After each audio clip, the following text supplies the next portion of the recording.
This story is a fictional tale of 4 generations of Black American women living in South Los Angeles. Skylar Soul Lee. She is 31, brown skin, and has long box braids that she colors 4 different shades of blue on the tip ends. Soul is medium height, small-framed but curvy, has almond-shaped eyes, a thin nose, and full lips. Soul has freckles. Soul is considered very beautiful. Iris Lee, age at death, 22. Soul's grandmother, Dana's mother, she is deceased. She looks identical to Soul except she has a big curly afro which she colors light brown, and she is thinner than Soul. She is a woman in her 20s in 1970. Iris was considered very beautiful, just like Soul. Dana Lee, age 51. Looks similar to Soul except she's starting to look run down and ran through, like she's had a very hard life. Dana can always be caught wearing clothes that are too young for her age, which is really 51. But she tells everyone she's 39. Dana is beautiful but has had a hard life, and it shows in her looks. Although she is thin, she is not healthy, choosing a lifestyle of consistent partying and doing drugs than being a mother. Dana's looks are fading, but doesn't think so. Dana is living out her second childhood in dresses and behaves like a bad girl in her early 20s. Geneva Mama Neva Lee, 83. Looks similar to Soul and Iris. Mama Neva has a short pixie haircut that is salt and pepper colored. Mama Neva is short and fashionable. Mama Neva is considered very regal and elegant when it comes to her refined looks. Mama Neva is very spiritual and holds the answers to most of the family's secrets. But will she spill the tea? Chapter 1. The Healer Who Couldn't Heal Herself. POV Skylar Soul Lee. The air in my apartment was thick enough to choke on. It smelled like burnt sage, top-shelf cognac, and the lingering scent of a problem I couldn't fix. I sat cross-legged on the floor in front of my altar, staring at the flame of a black 7-day candle. My name is Skylar Olivia Lee, but the streets, and the spirits that roam them, know me as Soul. My great-grandma Geneva Lee gave me that name when I was 2 years old.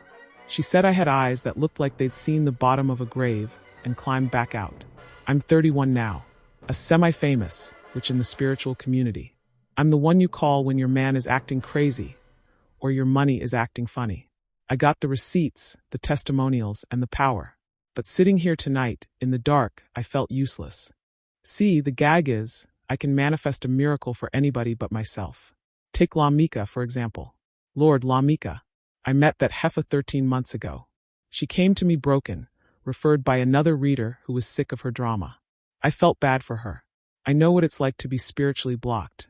So I did the work. I petitioned the ancestors. I bathed her in hyssop and rue. 5 months later, La Mika hits the lottery at a gas station in East L.A. We're talking quit your job money. And what did she do? She didn't buy a house. She didn't invest. She went out and bought a Hellcat for a dude she met on Instagram, who didn't even have a driver's license because the shit was suspended. He had a lil problem with getting shit-faced and driving. Check this shit out. He didn't even give the bitch his real name. How the fuck did she buy him a car then? La Mika took her new money having asked to the lot and paid cash for the car, put everything in her name, because she knew he didn't have a license, signed the title and handed it to him. She then happily became his bitch, and felt like it was the two of them against the world. Chilly, I guess that dick must be amazing. When I told her dumbass that this might not have been the smartest shit she could have done, La Mika switched all the way up on me. She stopped answering my calls. She stopped cleansing. She started thinking she was the source of the magic. When the feds came knocking for some PPP fraud mess she got tangled in, who did she call? Me. Crying, snot-nosed, begging on my voicemail. And because I'm a sucker, I did a heavy protection spell. I cleared her path. The charges got dropped. And how did she repay me? She went to some 2-bit psychic who told her I was the reason she was miserable. La Mika trashed my name all over the city. Then the kicker? She got baptized and saved suddenly. Now she's a warrior for Christ on Facebook, posting memes about how tarot is the devil, while she's still wearing the waist beads I charged for her under a blood moon. The audacity is ghetto. But La Mika isn't my real problem. She's just a symptom. My real problem is the bloodline. I was raised by Geneva because my mother, Dana Lee, didn't want me. Dana left me on Geneva's porch in 1994 when I was 4 months old. But I never really blamed Dana without looking at the horror show she survived. Geneva, or Mama Neva as she was nicknamed by me and all of the other people who loved her, Told me about some of the shit Dana pulled as a result of her mother's death though. Mama Neva always said Dana can do better when she'd talk about Dana's antics to her sister Fatima. Well, you know that child mama got killed in front of her. Was always Auntie Fat's excuse for Dana. Mainly because she and Mama Neva was still entertaining Dana and still somehow showing her love. My grandmother, Iris Lee, Dana's mother, became my ancestor when my mom was 2. It happened in 1974. Her broke, egotistical live-in boyfriend, a man named Mr. Luther, unalived her in the kitchen in a fit of jealous rage. Helplessly, 2-year-old Dana watched it happen. I really understand why my mama Dana is the way she is, a walking, breathing open wound, without cracking open the history books. Let's keep it $1.50. I'm positive that 1974 was a wild time in these streets, but inside my grandmother Iris's house, it was a war zone. My grandmother, Iris Lee, was that bitch. I've seen the Polaroids. She was 5'7" of pure honey-dipped melanin, with a big brown afro that touched her bra strap and a smile that could make a deacon forget his vows. She was spiritual too, just like me. But Iris had one fatal flaw that a lot of us spiritual women have. She thought she could love the demon out of a man. Enter Mr. Luther. Mama Neva always spits when she says his name, like the word itself tastes like spoiled milk. Luther was Iris's live-in boyfriend. He was a smooth-talking, heavy-drinking, insecure dusty-ass nigga who wore too much cologne and had a temper shorter than a leprechaun. He was cute, I guess. If you like that, I might punch a hole in the drywall aesthetic. It went down on a Tuesday, September 9th, 1974. Iris was in the kitchen. Mama Neva said she was frying pork chops. The smell of grease and Lori's seasoning salt was heavy in the air. My mama Dana was 2 years old. She was strapped into her high chair, probably smearing applesauce on her face, watching her mama cook. Luther came in hot. He'd been out in the streets, probably gambling away the rent money, and he came home with a head full of liquor and a heart full of accusation. He started screaming that Iris was creeping, accusing her of looking at the mailman too long, or smiling at the cashier at the corner store. The usual insecure fuckboy shit. Now, Iris wasn't a punk. She was a Lee woman. She didn't cower. She turned around with a fork in her hand and told him to get his shit and get out. She told him she was done financing his lifestyle while he treated her like a doormat. That was the wrong thing to say to a man whose ego was as fragile as a sugar glass window. The shouting stopped. Mama Neva said the silence that followed was heavy enough to break your spine. In front of the stove, with the grease still popping in the cast iron skillet, Luther grabbed a carving knife from the counter.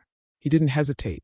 He didn't think about the rent she paid, the clothes she bought him, or the love she gave him. He unalived her right there. It was messy. It was brutal.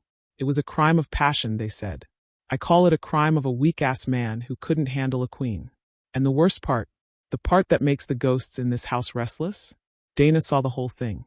My mother sat in that high chair, trapped by a plastic tray, and watched the light leave her mother's eyes. She watched Luther panic, drop the knife, and run out the back door like the coward he was. She sat there for 3 hours with her mother's body on the linoleum before the neighbors heard her crying and called the cops. A 2-year-old absorbing that level of violence?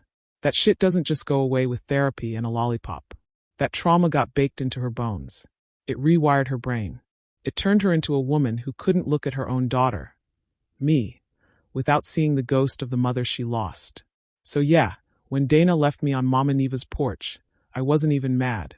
How could she raise me? She was still that terrified baby in the high chair, covered in applesauce and blood, waiting for someone to come save her, but nobody saved Iris. And nobody saved Dana. As I stare at this rusted bullet casing sitting on my altar tonight, I get the sickening feeling that Mr. Luther's energy ain't done with the Lee women yet. Damn, that got heavy real quick, didn't it? If you felt that story in your chest, go ahead and hit the like button for Iris.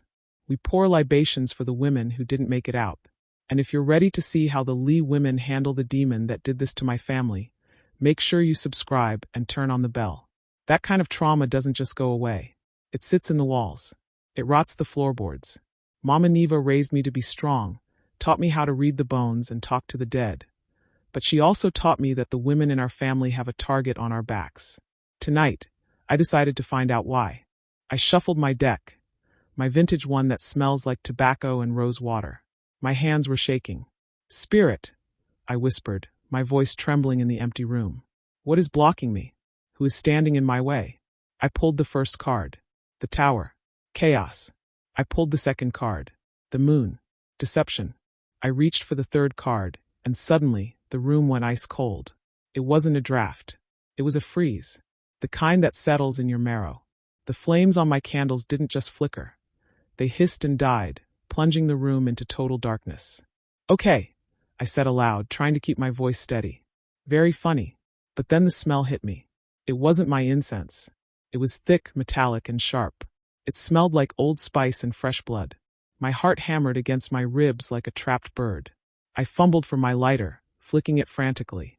The spark finally caught, casting long, jagged shadows against the walls.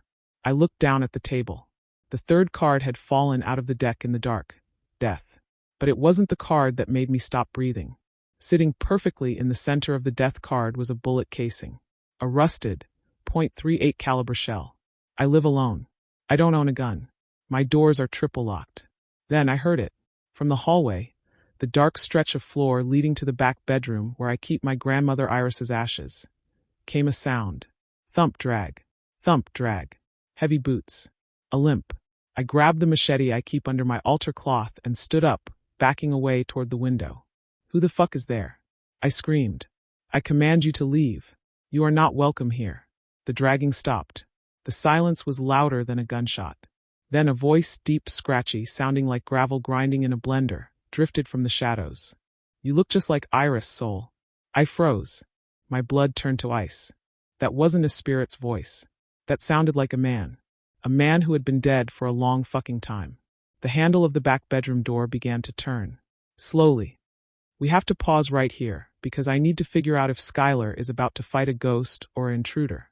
If you want to see who or what just broke into her house and knows her family history, you need to smash that subscribe button immediately.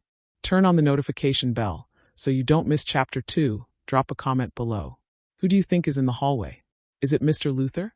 Or is there a generational curse finally catching up to Soul? I'm grabbing my Florida water and my blade. And a blunt for good measure. Stay prayed up, and I'll see you on the living room couch when you check out Chapter 2.